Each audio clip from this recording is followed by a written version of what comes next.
Hi friends, నేను మీ గుణ channel కుర్రాడు. ఈ అన్నయ్య పేరేంటో తెలియదు కానీ ఈ అన్నయ్య వాయిస్ అయితే చాలా బాగుంది. వీడియో అయితే పూర్తిగా చూసి ప్రతి ఒక్కరు లైక్ కొట్టండి. రేపటి నుంచి అయితే అమ్మవారి వీడియోస్ వచ్చేస్తాయి, 4 రోజులు వస్తాయి. చాలా బాగుంటాయి వీడియోలన్నీ క్వాలిటీతో.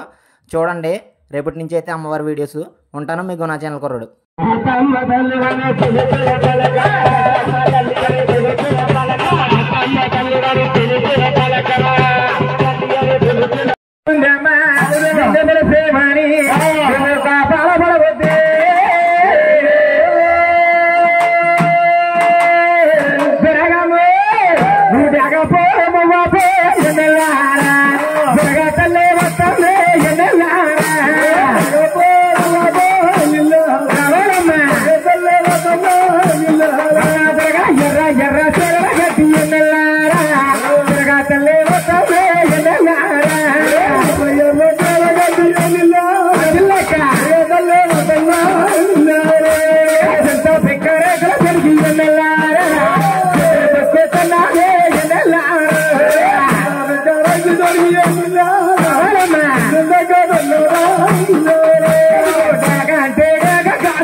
నర్లాకంలో నువ్వు ముందుగుండా బెజపాడికొండలో త్వరగా తలిగా వెళ్తావమ్మా అని బ్రహ్మదేవుడు వరకు వచ్చాడు. అప్పుడు శంకరుడు బాబు అన్నాడు, ఆది సత్తమ్మ నువ్వే కనుక బెజపాడికొండలో త్వరగా తలిగా గెలిస్తే నన్ను అందు పొందు కళ్యాణం ఆడమన్నావు కాబట్టి ఈ అవతారంలో అని కళ్యాణం ఆడపోయినా నువ్వు బెజపాడికొండలో త్వరగా తలిగా గెలిచినప్పుడు నేను శ్రీశైలాన్ని మల్లికార్జుని గెలుస్తాను.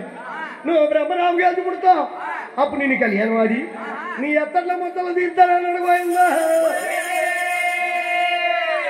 అలా శంకరుడు గోపురం వచ్చాడు.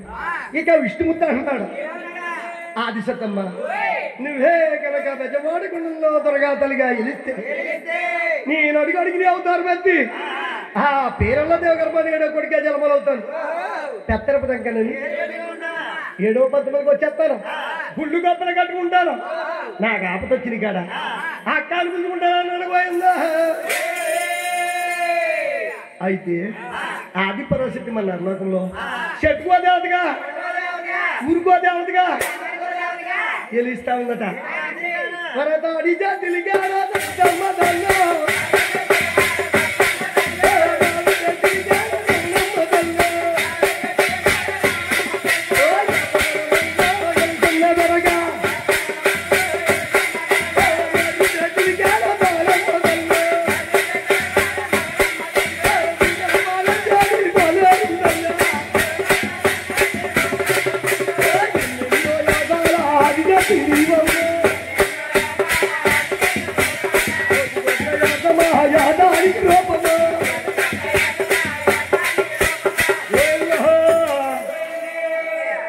అనేక రూపాలతోటి ఆది పరాశక్తి మన నర్లాకంలో అలా ఇచ్చి పుట్టిందనమాట. ఎక్కడికి ఆది సతి కథ వెళ్ళిపోయి ఇంక మళ్ళీ అడగ తిరిగి చూడండి.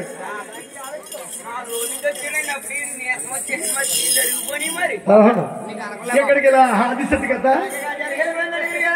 భూలోక మందిని ఓ మంచి పని కోసమా మునేస్తానంతా ఏకమయ్యి యజ్ఞాలు పట్టారు. నేను గొప్పట్టా ఈలోగా నారదులు వారు లోకా పరిపాలన చేసుకుని నారాయణ నారాయణ అంటే వచ్చారట. ఈ మునేశ్వరిని చూశాడు. ఏంటి